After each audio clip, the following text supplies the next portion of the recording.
Okie dokie. Right, let's just have a quick sip of my milkshake. Just got a McDonald's. Thought I'd treat myself.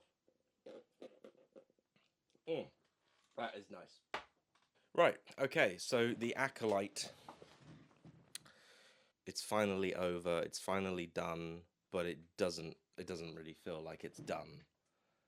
It feels like there's going to be a season 2, but I hope there isn't, because, well, yeah, I think pretty much everybody has said everything about this show, and to be honest with you, there's not a lot I can really add to it. So I was going to review this like how I did before, like because I reviewed The Mandalorian season 3, like I reviewed every episode every week, and then I also did the same thing for Ahsoka. But when I first saw the first 2 episodes of this show, I just couldn't be asked. I was too busy as well, but I just couldn't be asked. I couldn't be asked because it's just not a very good show.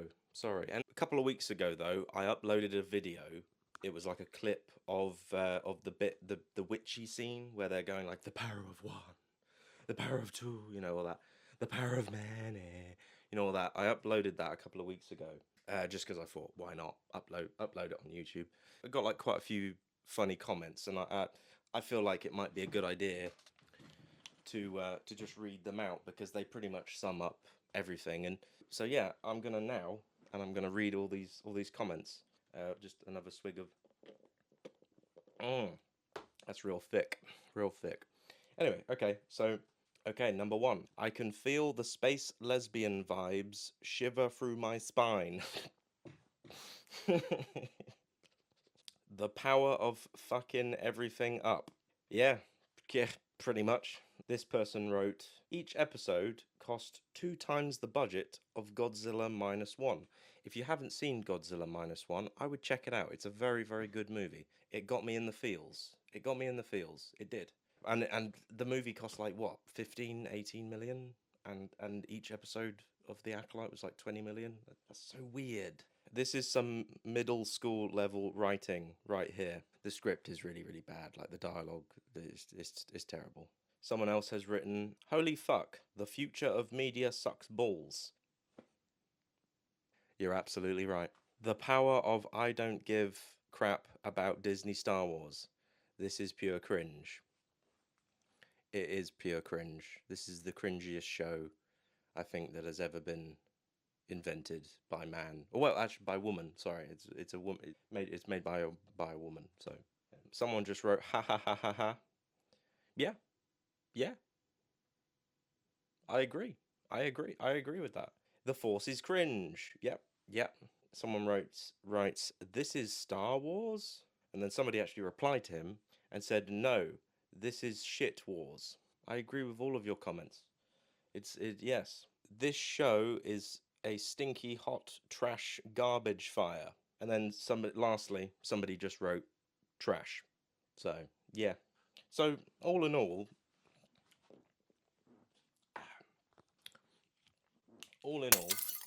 I don't think anyone likes this show.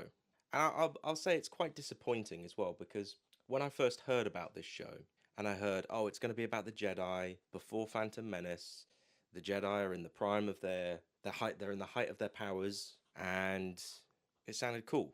And there was the promise of lots of lightsaber fights, and there was quite a good decent amount of lightsaber fights, especially in that one episode. I think episode 5, I think. Episode 5, I think, was probably the best episode out of the bunch. And yeah, it was enjoyable because it was fast paced, it was action packed, it wasn't boring. Unexpected things happened, characters that you didn't expect to get killed got killed. But the whole show, man, it just makes you feel hollow. I didn't really know what to feel at the end. At the end of it, the only character I really liked was Soul. Like okay, he did some bad things, but I personally think he was kind of justified in what he was doing. Like the witch lady was turning into like a black smoke, so he drew his lightsaber and stabbed her. Out of fear. I never really understood why she had to attack people without a weapon, and she was just sort of like attack me like that. And why was Carrie Ann Moss Trinity? Why was she in that bar? Why was she doing that? I don't get it. And also, like, I don't know, like I completely missed the Plagueis cameo. Like apparently there was a Plagueis cameo, but I was like I think I was watching it, and then I may have looked at my phone or something, and I completely missed it. So I then found out on the internet that there was a Plagueis cameo. I did see the Yoda cameo though, and that was just key jangling. It was just the back of Yoda's head, and why wasn't he involved in the story more? And then also like the Osha, the two twins, the Osha and the and May, like I don't really get like she goes off with the Sith, but he killed all of your friends. Like he broke that guy's neck and he stabbed that one girl for like 3 times. I don't get why you're doing that. Why are you doing that? Very disappointing. And I mean, don't get me wrong, like I'm looking forward to this new John Favreau movie, The Mandalorian and Grogu, and I guess we'll see what Skeleton Crew is all about. Like that's the Jude Law show. We'll see what that's all about. That might be better. And I'm curious about what like this Ray movie is gonna be, what it's gonna be about. But like I'm not 100% like yay go Ray. Give me more of that. But like I just think that they need to just really, they need to rethink how they make Star Wars, because you can't just make Star Wars. You have to really think about it. Like, and you'll piss off the fans really easily if you put Kiadi Mundi in there with his big head. Some fan will look up something on Wikipedia and be like, "Hey, no, that's wrong," and then it'll cause outrage. You've got to be meticulous. This whole deconstructing of things needs to stop. Like, I'm fine with it. Like, if you do it with like original characters and things, like say I'm watching season 4 of The Boys right now, and it's a pretty good show. I like The Boys, and it deconstructs the whole superhero thing. So you've got Homelander, who's basically like Superman, but like an evil version of Superman. He's not actually Superman. So they've taken Superman and they've said, right, he's called Homelander. He's got a different suit and he's evil. And it's like that's good because you're not using the actual character of Superman, and it does its own thing.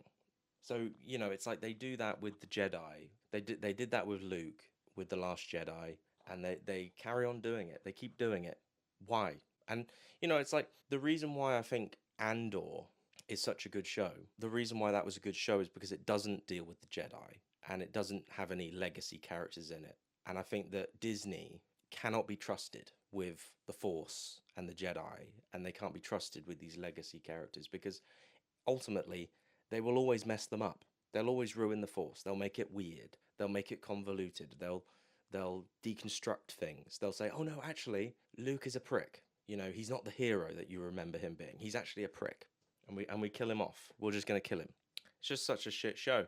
And as I say, like the only episode that I can really 100% say that I liked was episode 5, I think, because that just wasn't boring. It had some action. It was quite cool. Some of the kills were pretty cool. I hope I hope there isn't a season 2 of this. I hope that they just sort of like completely just sort of go, nah, brush it under the carpet sort of thing. Just sort of say, no, no, we're not doing that. We're not doing that again. But all this deconstructing crap, it just needs to stop, and it's pissing me off. And it's just a shit show, and there's there's nothing more really to say about it. I just hope it doesn't get a season 2. I hope that they figure out and catch on that fans are not happy, and you need to make better Star Wars. And it's so easy as well. It's so easy. You just have to get the Force right, and you just have to not deconstruct it and make everybody like crap.